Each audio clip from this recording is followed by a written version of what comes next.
News every 15 minutes, weather every 10, and sports twice an hour. Newstalk KGVO, AM 1290 and now 101.5 FM. You're listening to Montana Morning with Peter Christian. It's a great way to start at $15 an hour if you're going to work for the city. Good morning, everyone. It's Montana Morning. It is Thursday, July the 9th, 2015. The sky is hazy and smoky again. Not smoke from our fires, but again, smoke from Canada and Washington and Idaho.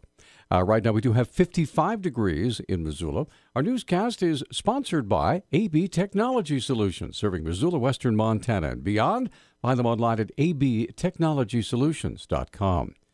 Our top story this morning, the Missoula City Council Budget Committee has approved a raise for city workers that would start with a raise to $12 an hour all the way up to $15 an hour by 2018. The Missoulian newspaper is reporting that the committee voted 6-5 on a proposal to raise the minimum wage to $12 per hour. The proposal would raise 3 city employees' wages in 2016, costing the city just more than $2,000. If the city chooses to move forward full implementation of the raises, pay would increase to $13.50 an hour in 2017 and $15 an hour in 2018. Wednesday's actions, however, do not bind the city to achieve that $15 goal in the future. The city will move to adopt the 2016 budget at Monday night's City Council meeting.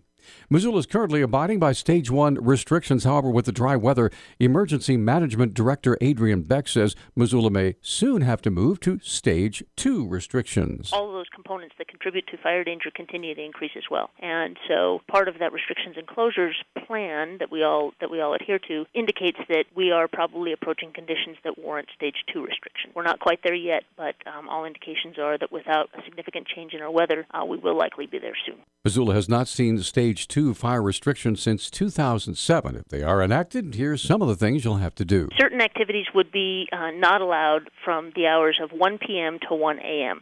And those activities specifically are operating any internal combustion engine. After 1 p.m., once the cessation of those activities have occurred, then it requires a 1-hour fire watch or foot patrol of the area where those activities took place. Authorities will meet to discuss the restrictions early next week. Now, in a related story, the National Weather Service is predicting wet thunderstorms with the potential for flash flooding today and tomorrow that could continue through the weekend. Here's meteorologist Leanne Allegretto. We will probably have about 3 to 4 days straight of very stationary thunderstorms. The one good thing is we are expecting them to be very wet thunderstorms, so a lot of rain, which is desperately needed. So while there will be lightning, we won't see the gusty winds, and we will have rain. Allegretto said forecasters met yesterday to solidify their methods of communicating with fire agencies to share information all during the summer about weather conditions that may affect how wildfires are fought. They're especially worried since the fuels, as they call it, are very severely dry in most of western Montana. They're worried about lightning starts, starting wildfires from any thunderstorms. They're also worried about strong gusty outflow winds from thunderstorms. Also of concern in Missoula could be the thousands of people participating in Missoula Marathon activities Saturday and Sunday. Are just advised to be ready for whatever weather might be there. The search for a North Dakota doctor last seen in southwestern Montana has moved from Gallatin County to Madison County after officials received a tip that Patrick J. Fitzpatrick might be in the Harrison area. Fitzpatrick of Bismarck, North Dakota, was last seen in Bozeman July 3rd. His vehicle was discovered abandoned south of Willow Creek the next day. Sheriff Search and Rescue Commander Jason Jarrett said searchers are confident Fitzpatrick is not in the Willow Creek area.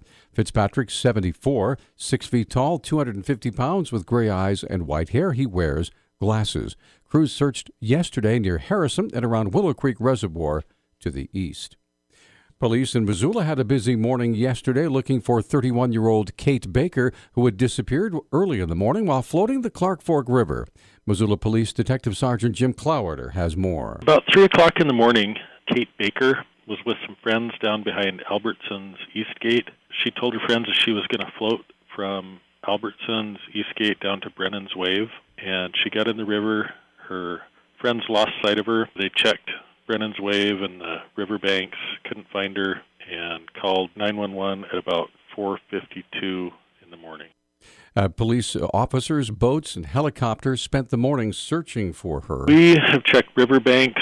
We have checked her residence. her friend's residence, her vehicle, and we are unable to locate her. We called out City Fire, who put their boat in the river. They're unable to locate her. Right now, Missoula County Search and Rescue has been notified, and they have boats in the river looking. Now, that was yesterday morning. However, after all the searching, Baker wasn't found in or near the water at all. At 11:15 yesterday morning, police did one more follow-up check at her apartment and found her right there, safe and sound. Blaine County officials have released the names of two people who were killed in a rollover crash on the Fort Belknap Indian Reservation. Sheriff Glenn Hustis told KOJM radio in Havre that 22-year-old Richard Engelbride of Crow Agency and 19-year-old Kelsey Cochran of Hayes died in the crash near Lodge Grass about 7 o'clock Monday night. The Highway Patrol said a 21-year-old man lost control of a car and went off the road, rolling several times. All three occupants were ejected. The driver was taken to a hospital in Great Falls.